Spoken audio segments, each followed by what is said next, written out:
Welcome to the Global Wellness HQ family of podcasts. We are your international headquarters for resources and ideas and insight in relation to the 9 elements of holistic wellness. Join us as we interview local and international wellness experts and learn how you can implement and improve one element or dimension of wellness at a time. Our experts will share their practical tips on wellness in one of these core areas: emotional, intellectual, occupational, physical, environmental, financial, spiritual, social, or habitual. We created our family of podcasts as a resource for anyone who is looking to integrate the 9 elements of holistic wellness into their daily lives. Welcome to the show.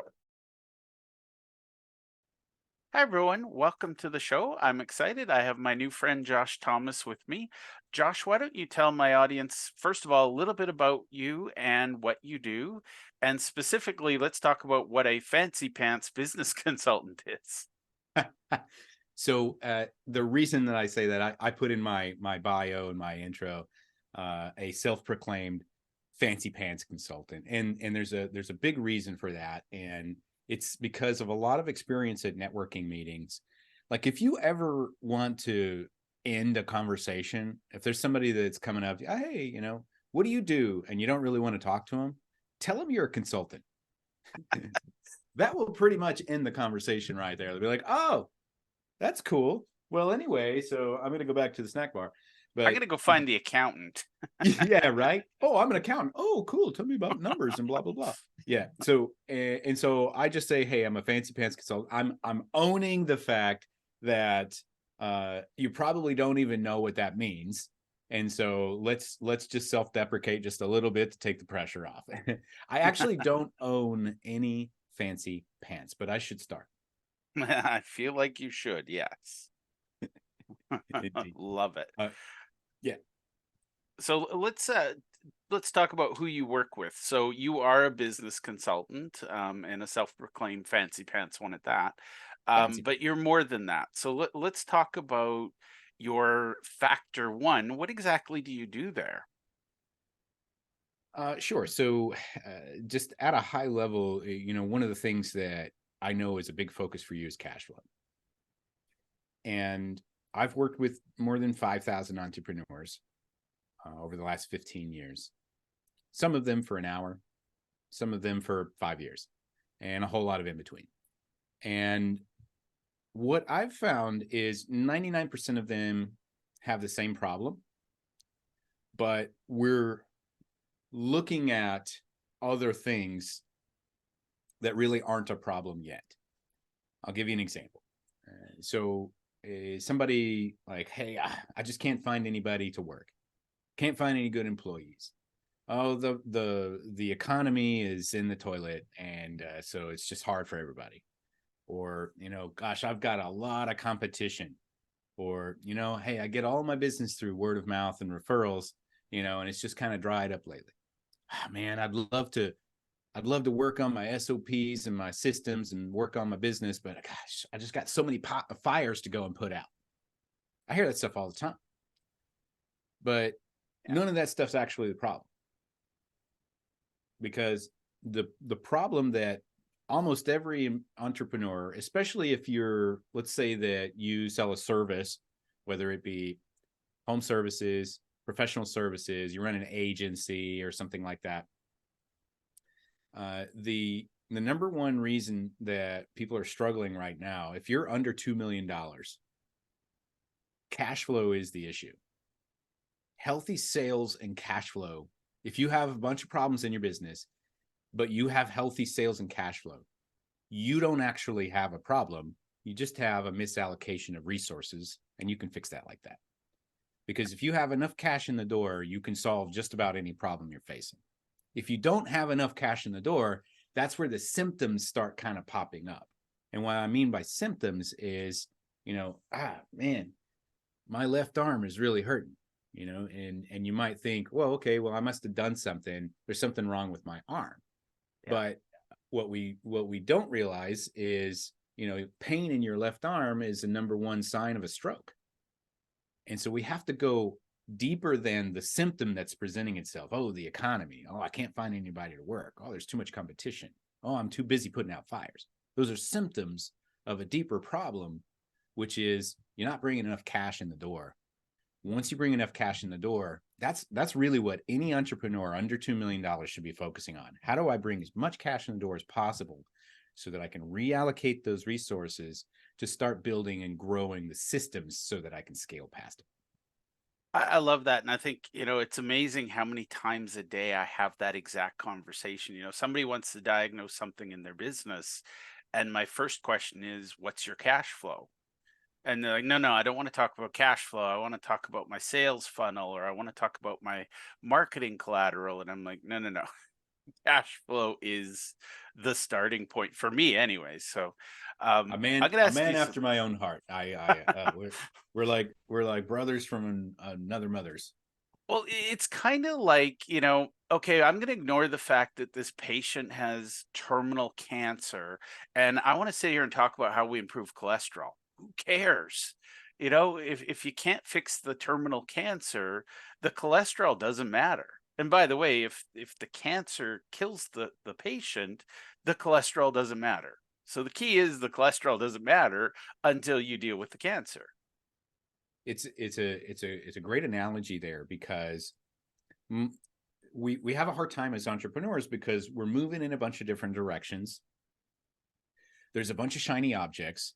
There's a bunch of big powerful guys on stages that are like pumping their fists and yelling stuff. But and so it's very sexy, and we get drawn towards these kind of extreme ends of the spectrum of like, oh, well, I need to get my mindset right. Oh, well, I need this next AI, who's he, what's it, that's gonna like do all my sales calls for me. And same thing for our personal health. Now, disclaimer, I'm not a fancy pants medical professional. Okay, so Nor me. and so take everything here with a grain of salt. But 90% of the problems that people are facing in their life, their relationships, their health, has to do with their diet. It has to do with what you're eating.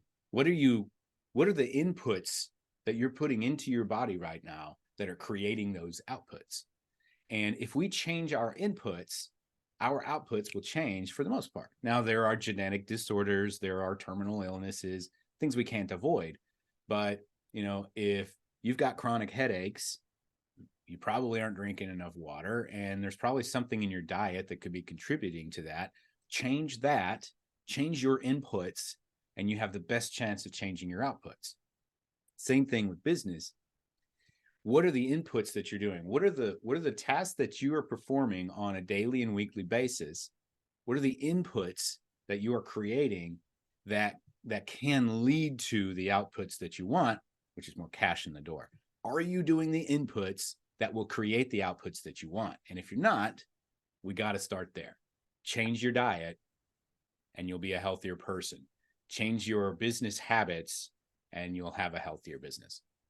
So, Josh, I'm laughing because I have another podcast called Global Wellness, and I could have just as easily had you on that one. But I'm Let's do it. ecstatic you and I are here today. And by the way, you're going to be repeat guest. I didn't know it already. So I'm going to ask you some strange questions to my audience, but you're going to get where I'm going here, brother. I see Atomic Habits over your left shoulder. For sure.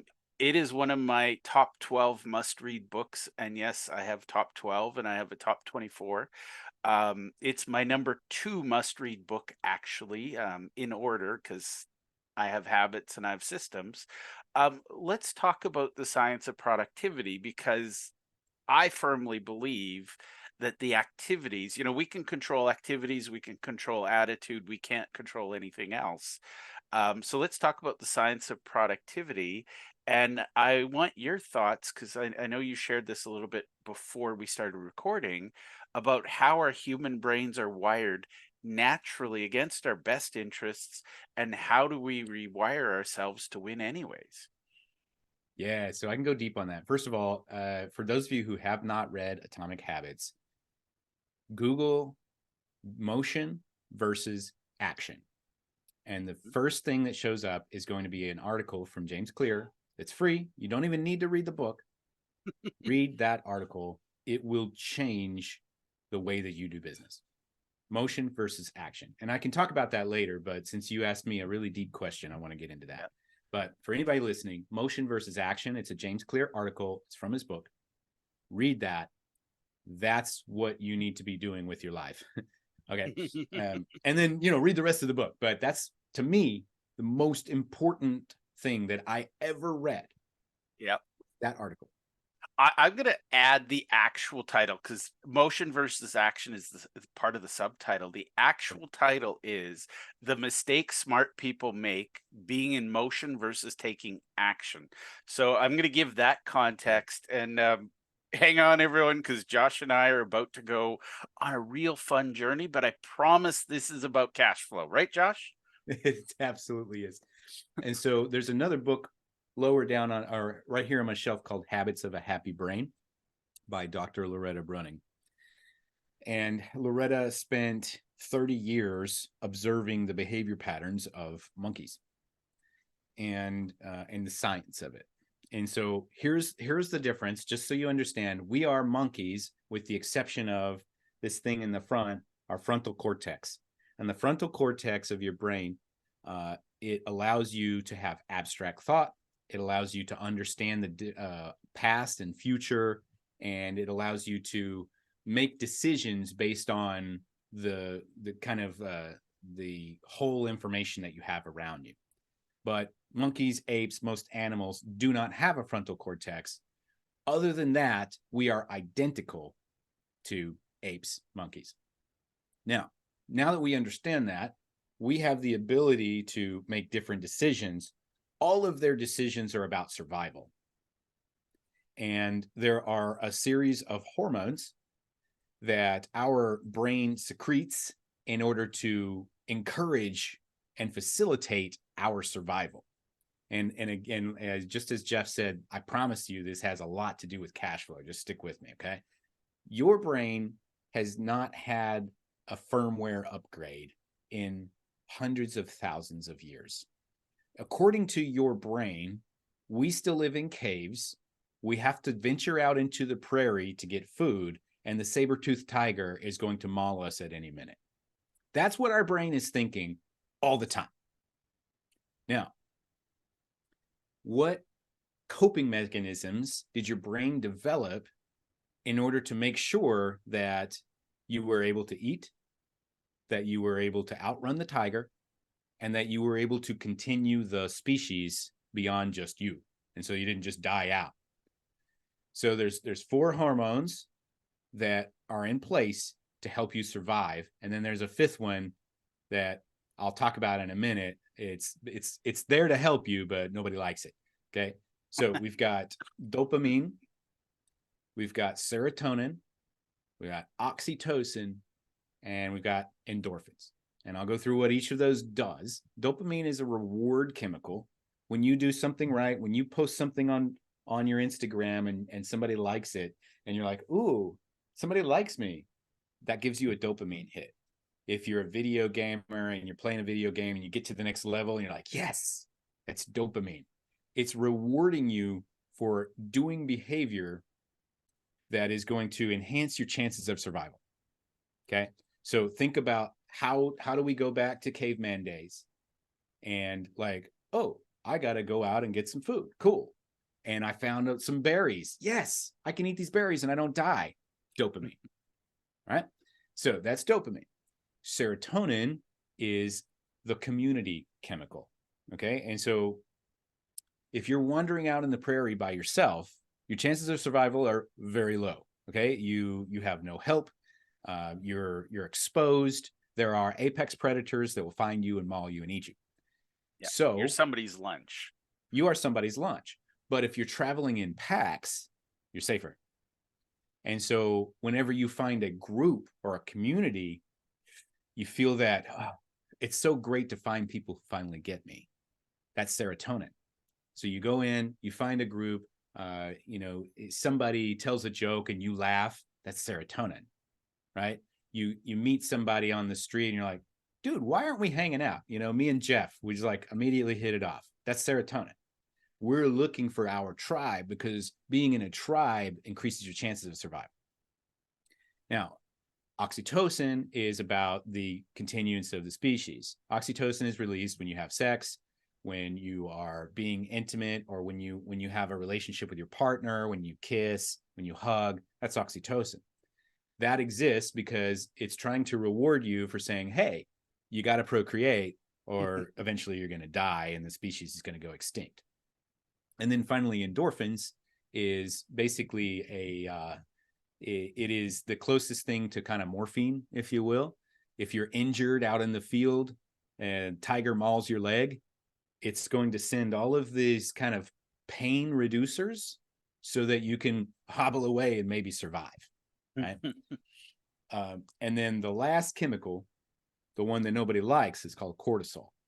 And cortisol, we kind of know that as the stress chemical. If you guys ever saw that, what is it, hydroxycut or whatever, they're talking about, you got your belly cortisol, you got to reduce the cortisol so that you can get your belly fat out of the way. Well, here's what's really happening. Cortisol is not necessarily a bad thing. Cortisol shoots into your body to eliminate distractions. Okay. So let's imagine you and me, Jeff, we're walking down the street, and we're talking, we're having a good time. We got like a sandwich in our hand or something. And then all of a sudden we look forward and there actually is like a tiger escaped from the zoo. And then we get this feeling. It's like tingles in our shoulder. Our stomach goes in knots. And we get this kind of like everything, and we zoom in, and then we stop hearing things. We stop thinking. We're only focused on the tiger. The reason that happens, first of all, adrenaline pumps into your body to give you extra strength so that you can fight or flight. Cortisol, though, shoots into your body, and what it does is it eliminates everything that is not related to your immediate survival. So if you ever got into an argument or somebody was just yelling at you and you felt like you were shutting down, and you like 2 hours later, you're like, oh man, I should have said this. Yep. The reason that you did think of that at the time, but the reason that you couldn't remember it at the time was because the cortisol was blocking it out. The cortisol was only focused on making sure that you got the immediate threat in front of you and you're ready to fight or flight if needed. Now that we understand that, what do we do with it and how does it relate to our business? And so I want to stop there, Jeff, because I just gave like a giant soliloquy. But, let me stop there. And what kind of comments or thoughts do you have on that? Well, I think, I'm kind of seeing the 5 characters in a play, and it's thanks to Disney, I see that movie Inside Out in my head, and I'm kind of thinking about the chemicals instead of the emotions, because I think it's so I think really truly I am always talking about fight or flight. I'm talking about how the brain reacts. And one of my favorite books on the topic is I can't remember his name. He is a stand-up comedian slash I think he's an actual neurosurgeon. I think it's called Idiot Brain. And he tells it like a story. And it was like, oh my God, I finally understand how oddly wired our brain is. And like you said, I mean, it was perfectly wired at one point in our history, when we're all playing with saber-toothed tigers and trying not to be lunch. It doesn't work as well in a complex environment like this little front part of ours created, and we said, yeah, we'll just complicate it, and hopefully evolution will catch up. So I think it hasn't. Yeah. It's like and the first step to that is awareness. Yeah. You have to understand that your brain, no matter how much self-help or personal work that you've done, your brain is wired for survival, period. And survival, according to your brain, has nothing to do with success, because success puts you in a position of risk. And any risk is a threat to survival. And so your brain's going to, boom, it's going to clap back and react. So you have to be aware of that so that you can consciously push past it, and you have to push past it every single day. It will not get easier. You just have to make that decision every day.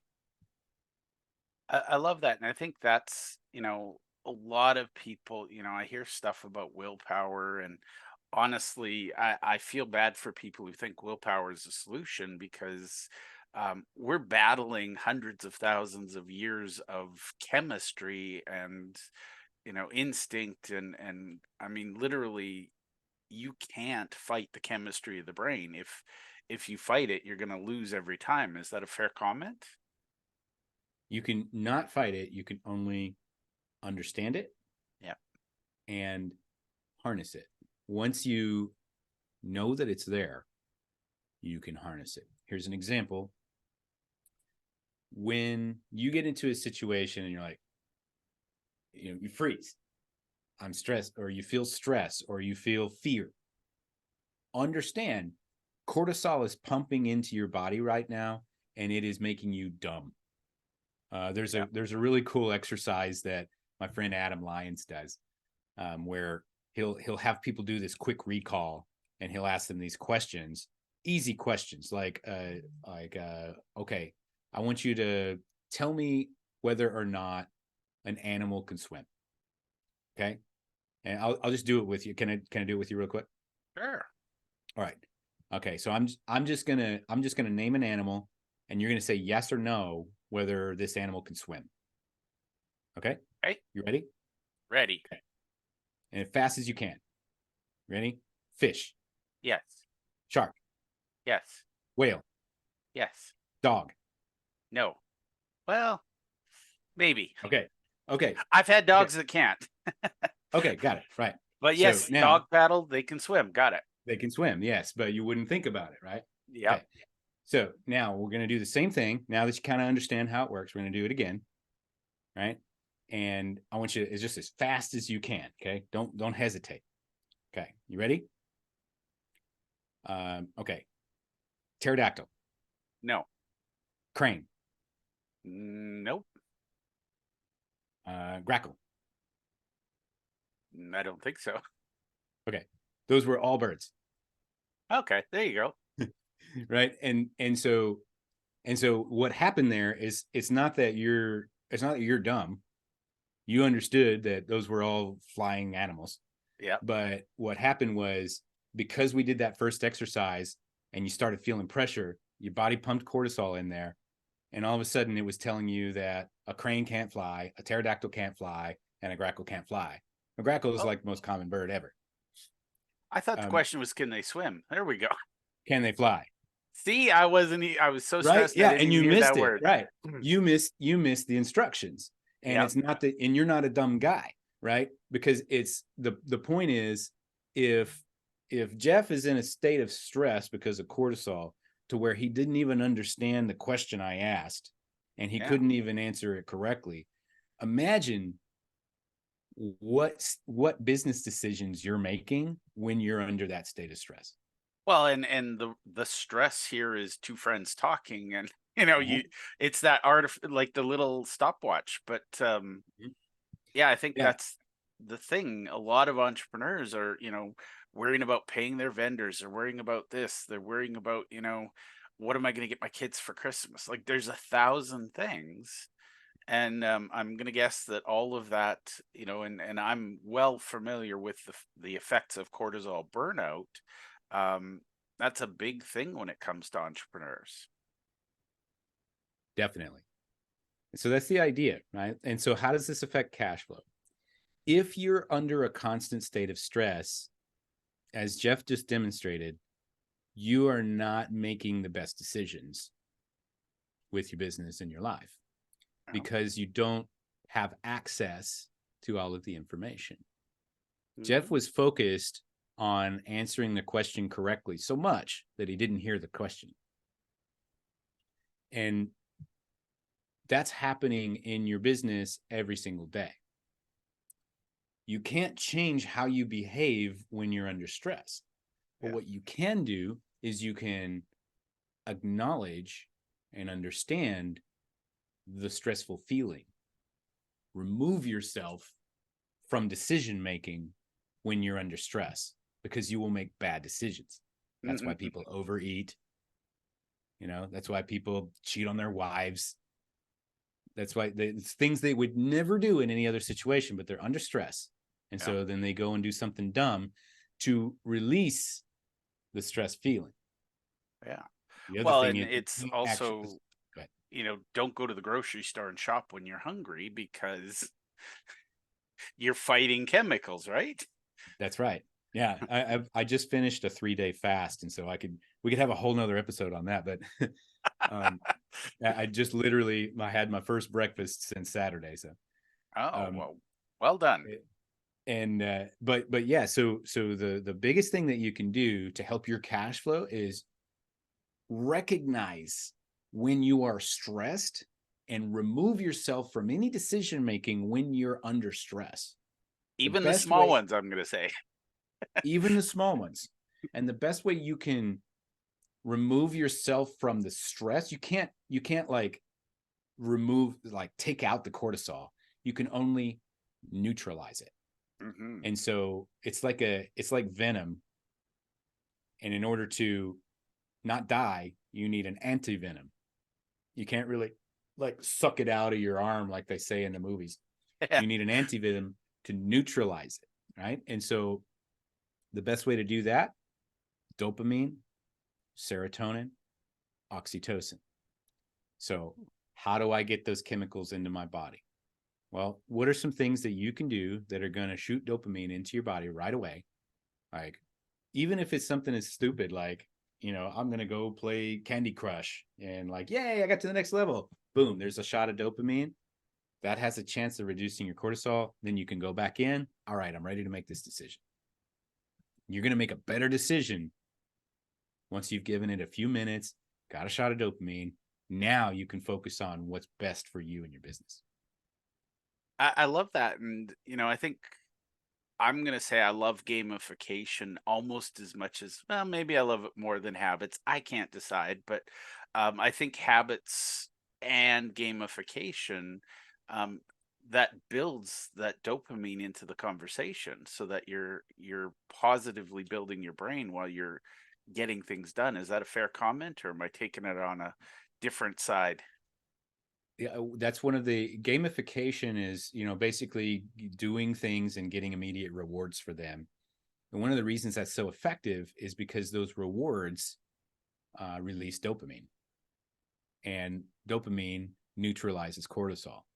It allows you to focus in, get more things done, and to be encouraged to continue doing those things. Because remember, your brain is trying to encourage you to survive and discourage you from dying. That's all your brain's doing. Once you understand, your brain is very binary. Oh, you did something that's going to help us live? Great. Do more of that. Oh, you did something that might not help us live? Stop doing that. Not eating for 3 days? Your brain is not a fan of that, by the way. And so it throws everything it's got at you to say, hey, man, we need to be eating. And you're like, no, trust me, science is smarter than you. I love that. And I'm a big fan of, there's a book called Obvious Atoms. I don't know if you've heard of it, but it's one of my little Bible books. And, he's got 5 things about, making sure things are simple. And, it's a 30-page book. It's not a novel to read. It's one of those classics that I think Robert Updegraff is the author. But one of his tests of is something simple is, does it violate human nature? Because that's, I see a lot of businesses, they're like, oh, you have to do everything against human nature, and that's the only way you'll succeed. Well, those businesses were doomed before they started. Putting I've watched a few of those. Putting an ice cream stand in a gym, one of you is going to go out of business. I don't know which, I fear that it's going to be the gym, not the ice cream stand. But Exactly. Yeah, because you get a lot more dopamine from ice cream than from going to the gym. Yeah. I used to work out in a gym over a pizza shop, and I had to leave the gym because it was driving me crazy. It's like, I'm here to get healthy, but all I can smell is ham and pineapple or pepperoni, and guess what I'm going to get on the way out? And I was like, Yeah. so So don't violate human nature. That's my thing. and that's a great point. And so bringing this back, I know we kind of went like way left field on the brain stuff, but it matters because once we understand that, we can make better decisions about our business. Let's talk back about cash flow again. So now that you know how you're wired, how do we harness that to make money? And the first thing is this: your brain's wired for survival. You need to wire your business for survival. The thing that your brain wants more than anything else, aside from your safety and security and shelter, is fuel. That's why it doesn't want you to exercise, because that's an unnecessary expenditure of resources. Yeah. It wants you to sit there and eat high carb, high fat foods, so that just in case of famine, or there's no crops, or there's no berries, or there's no animals, we'll survive that famine as long as possible.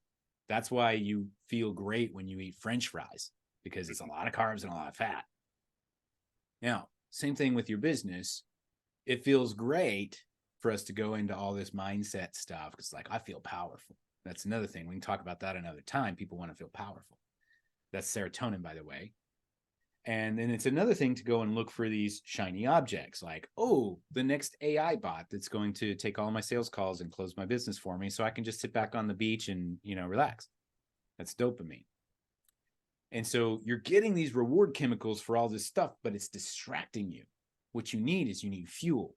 And for a business, especially any service-based business under $2 million, that fuel is cash and sales in the door. And so you need to be focusing on 40 hours a week minimum. How do I do activities that bring cash in the door now? And if you're focused on that for as long as you can, you keep doing that until it stops making sense. If you're doing anything else, if you're under $2 million and you're doing anything else besides what activity can I do to bring cash and sales in the door right now, today, you're making a mistake. Switch your thinking. I need to bring in that cash flow. Once you hit $2 million around there, then it starts making sense to, okay, I'm going to hire an executive team. I'm going to hire some other sales people. I'm going to hire some people for delivery. I'm going to do this next thing. But right now, you need to be focused on, I need to make as much money as possible so that I have options. You need to fuel your body, your business, with cash so that it can make better decisions. And honestly, if you don't have options, you're going to be living in that dystopia of cortisol, and you're going to be depriving, and your business is going to struggle. Now I'm going to ask you a very practical question, because I know one of your things you shared with me in your bio is that you help your clients, you've helped many of them double their business growth. And I love the specific wording there: double their business growth in 90 days or less. What are some of the practical next steps? Somebody listening to this can walk away and go, hey, thanks, Josh. Obviously, the first one is call Josh and talk to him about your program, the Factor One. But what are some of the things they can do themselves just to sit down, get out of that stress, and figure out what is it? And I think you mentioned, the next cash flow activity. I think it's that simple, isn't it? Just rinse, repeat. Well, and I appreciate that. Don't call me. I don't answer my phone. You can schedule an appointment with me if you want. Awesome. But let me give you a framework that I have used over and over and over again, and it's very successful. Okay. This is the same framework that I have used to help one of my clients. Came in, she was about $50K a month. and we got her to 150K a month within 60 days. Another client that was at around 30K a month, we got him to 5X that in 90 days, and we eventually 10X'd. Another one that I worked with, we were able to double his sales in 30 days, and he went on to become an 8-figure company. He did $12 million last year. Wow.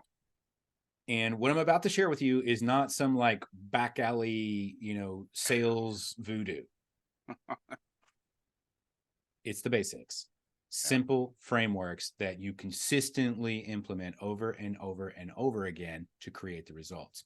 What I did with all of my clients, what I do every single time, the first thing we need to do is, what is the mechanism that is going to bring cash in the door for you right now so that you can solve higher level problems? Because cash is your problem.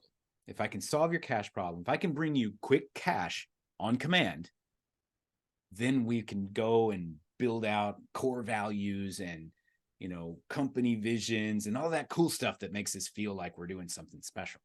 But let's solve the cash problem first. And the way I do that is what I call the precise method, because they are very laser focused tactics on how we can bring cash in the door right now. And precise is actually an acronym. I'll give you the acronym. These are 7 different ways that you can bring quick cash in the door right now. And I'll tell Before you do that, Josh, I just want to point out 2 things. Josh said 2 of my favorite words, framework and acronym. If you don't have an acronym to describe what you do, stop and do that, because I guarantee the precision that comes from thinking about what you do and being able to say it in a word is powerful to bringing cash in the door. Sorry, Josh. It's okay. It's just, it's important. It's I important. talk about frameworks and models all day, and people look at me like I'm a weirdo. So when I find someone else who does it, I'm going to underline it, point to it, and shout it. So thank you. It's important. And it's one of those things where, just to be clear, it's not like I sat here, on a meditation retreat and like penned this out after 3 days of careful deliberation. I just went and started figuring things out. Yeah. Like, okay, what's actually going to work? How can I help this client actually win? And then after you've worked with 5,000 people, you start to realize, I'm only doing a handful of things here. Yeah. What are those handful of things? Boom, boom, boom, boom, boom. Okay. How can I like manipulate the vocabulary to fit that into something that makes sense? And the precise method, the actual like that framework, that came together in less than an hour. When I just sat down and I looked at all the data, I'm like, oh, it's this. It came together in about an hour. I'm only doing 7 things to help people win. Yep. Those 7 things are process improvement, reposition, something I call egg, conversion message, innovative offer, secondary sale, and another thing I call elixir. And those are the 7 precise ways to inject quick cash into your business in sometimes as little as 7 days. And you don't need to know all of them. You don't need to do all of them. Most of my clients, the ones that I mentioned to you that have gotten those huge wins, they're only doing like one thing. I have a client recently that just added an extra $9,000 per month to her recurring revenue from just using one of those components of the framework. Just doing one thing, asking one extra question because she was following one step of that framework, $9,000 per month extra recurring on top of what she was already doing. She's already running like a $700,000 or $800,000 business anyway. So my goal is to take people from wherever you are. If you're a parked car like zero, I don't know if I can help you. But if you're generating revenue right now and you want to grow and leapfrog, I can give you a slingshot to get there. We got to get you past that 2 million mark, because that's when you have enough to pay yourself and enough to hire a team to start building out some processes and systems to grow and scale your business beyond it. I love it. And I think that's, I'm a big fan of Chet Holmes, and he talks about his 12 things. Bob Berg has his 5 laws of stratospheric success. I think one of the things I see a lot of people doing in business is, but I can do this and I can do this. Josh, I'm not kidding. I met somebody who listed their specialties, and it was 10 lines long and all very different things. And I was like, no offense, I don't believe any of those. If you say I am world class at this thing and here's my precise method, I believe you all day long. And I'm like, how do we work together? I actually worked with somebody, or tried to work with somebody, and I said, how can you help me? And I'm not kidding, Josh. They said, well, what do you need? And I said, well, what are you good at? And they kept bringing it back to, what do I need? And I'm like, I'm not feeling any comfort here. So I'm a big fan of a system, the framework, and I love the precise, because I think, I'd love to learn more about egg and elixir, but I feel like that's a secondary conversation. That's on Um, purpose. I know. And by the way, for those listening, hint, hint, you should be doing things like this as well. Um, and I think it's fascinating that, a lot of people think they're in the business of selling the thing that they sell. Really, you're delivering those feel good hormones and chemicals and trying to take away cortisol. And that's what people pay for. Is that a fair statement? Absolutely. People are paying. I'll give you this, and this was one of the hardest lessons that I had to learn. But once I learned it, I realized I always knew it. You know what I mean? Like, sometimes there are these things that people say, and you're like, "Damn, I already knew that. Why did I never realize it before?" Yeah, It's like, blinding that's when you flash of know. the obvious. That's what I call it. That's when you know that it's profound, Yeah. because it's simple. Well, what were you saying earlier? We go against humanity or something. Human nature, yeah. We go against human nature. Well, you know what? We're apes. Apes speak ape, and Yeah. apes understand ape. And if you're speaking ape, we're all going to get it. Even the smartest people on the planet appreciate when you don't make them think so hard. And so if you can say something basic that they didn't realize before, and then you're like, oh yeah, those are the things, like when you go and you watch a speech or you check your social media and people are like, man, I was watching Ed Milet, or Eric Thomas, or Andy Frisella, or any of those kind of huge dudes. I was watching him talk, and he said something that just made the biggest difference ever. And it was like 3 words. Yeah. That were like, you probably learned in first grade, but it was like, oh my God, mind blown. But you already knew that. That's why it felt so good. It was like a confirmation. Like, oh yeah, I've been feeling that. You just confirmed it. What hormone was that? Somebody else confirming you. What's that? That's dopamine, is it not? Serotonin. Serotonin. Yes. The community one, right? And so it felt good. Somebody else like confirmed that what I was always thinking was right. That's a serotonin boost. I feel like I'm part of something that's bigger than me. My brain is like, yeah, you're going to survive. Just follow this guy. Right. Yeah. And so, but I went a little bit on a tangent there, but the point is, what do people pay for? People pay for certainty. Period. Yeah. They're not paying for all of the deliverables that you're going to give, the 17 hours of footage, how many one-on-one calls do I get during the thing? It doesn't matter. They're not paying for that. Nobody cares. They want certainty. I will pay for certainty.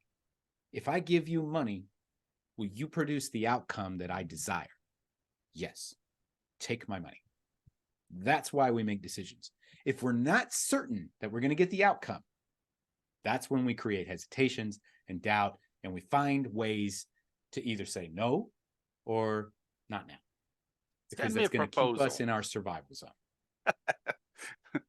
Send me a proposal. That's I used to work with salespeople, like, oh, I got them to ask for a proposal, and I'm like, yeah, that's not a pipeline. That's a do not contact, but you'll find it out. It's funny, Josh. I'm just going to share. I'm a big fan of Russell Brunson, and I love how he does some deep research and things. But one of the concepts he loves to talk about is the one sentence persuasion. And I think it was created by somebody named Blair Warren. And I, for the life of me, can't remember the sentence, but basically, we want to justify failures, allay fears, throw rocks at enemies, confirm suspicions, encourage our dreams. And that literally is, if you look at some of Russell Brunson's little stick figure drawings, he's explained in one sentence what you and I have been talking about. Because if you think about it, that removes a lot of the uncertainty and provides certainty. Mm-hmm. Yep, that's Wow. absolutely right. So I could talk to Josh all day, and rather than doing that, I'm going to invite him to be back on the show, and I'm sure he'll happily oblige because he's amazing. Josh, you are the expert, and you're the expert at being you. Is there anything you would have liked me to ask that perhaps I haven't yet? That's a great question that I was not prepared for. So I would say, the number one thing that I have found to be essential to kind of bridging the gap between our survival brain and our success brain, which is what leads to our success, is accountability. And so if you were going to ask me a question, it would be about accountability. Ooh, well, let's talk about accountability. Then I'm going to ask you a really hard question. How can people learn more or connect with you? So, Sure. just a high level, what are your thoughts on accountability, and what are some quick ways we can build that into our lives? Yeah, definitely. So there are three components to accountability. Most of us only use one or two, and that's why we have trouble. So, according to science, there's been some studies on this. If you accountability is about commitments, and so I like to use a trip to Greece as my example. If I commit to myself, I'm going to go to Greece. I've committed to that. I'm going to make it happen. My chances of following through on that, according to science, is about 25%, 1 in 4. Okay. So if you're sitting there saying, I'm going to start a business, your chances of starting a business are 25%. If you say, oh, I'm going to make these calls next week, your chances of doing that, 25%. 1 in 4. You're going to fail 3 times out of 4. Now, if I commit to an external third party, Jeff, I'm going to go to Greece. I'm making it happen. I'm going to do this. Now, that survival mechanism kicks in. You don't want to disappoint your tribe. Yeah. And so your chances go up 65%. So, Jeff, I'm going to Greece. 65% chance I go to Greece. Now, the last point of accountability that most people don't put in place is time. Time, if you hold yourself accountable to time, your chances of following through on the task, according to science, are 95%. Jeff, I'm going to go to Greece. We're going to sit down on Saturday at 2 p.m. We're going to go over, create the itinerary, and buy the tickets. The chances of going to Greece at that point are 95%, according to science. Now, think about it. If you want to change something in your business, have you put all 3 of those pieces of accountability in place? If you haven't, that's probably why you aren't where you want to be. I love that. And, I'm a big fan of SMART goals and, accountability. I think, if I think about it, the accountability piece of a SMART goal is you're building in those 3 elements. Mm-hmm. That's it. I love it. Now, Josh, the big question, somebody has watched this far through and they're like, oh my God, this guy's amazing. What's the best next step for them to connect with you and get to know more about how they might work with you? Yeah, you got it. So I run a business called Factor One. It's designed for small businesses, service-based entrepreneurs under 2 million. You've hit the limits of where hustle can take you on its own, and you need to level up, but you kind of keep getting stuck in that same rut.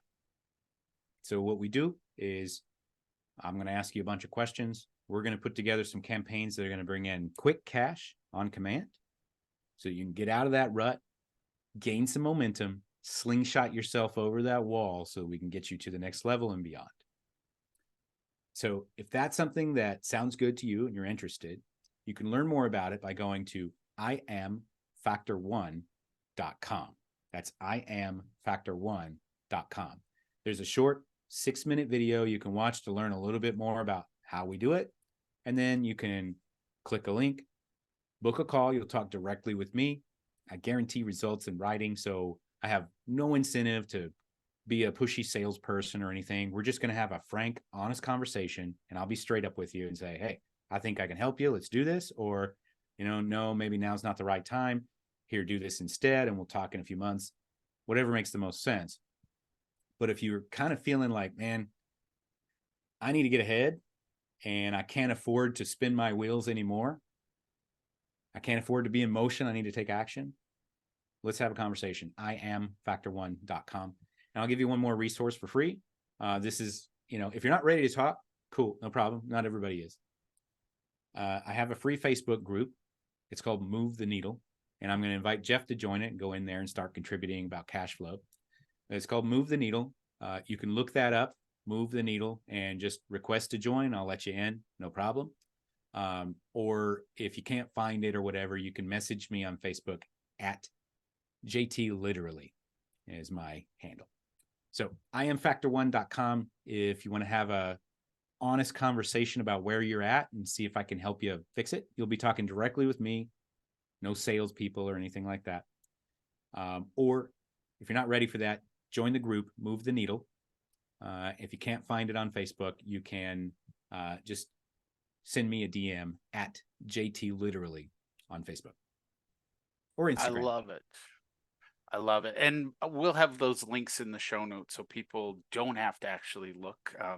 I like my people, and I know that human nature, if you and I tell them to look for it, they're not going to. So I make it easy for them. But Josh, it was a blast. And I want to thank you for hanging out with me and sharing your wisdom and insights and being equally nerdy about frameworks and acronyms and things like that. So thank you.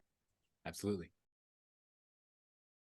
Thank you for taking the time to listen to our show. We hope that you enjoyed this episode, and we invite you to either click the link below or scan the QR code to register and listen to other episodes of our podcast. Or if you think your business or you would be a great guest to be on our show, we're always looking for experts in one of the 9 elements of holistic wellness. We'd love to have you. You can either click the link below or you can scan the QR code and complete our speaker intake form. Thank you, and to your wellness.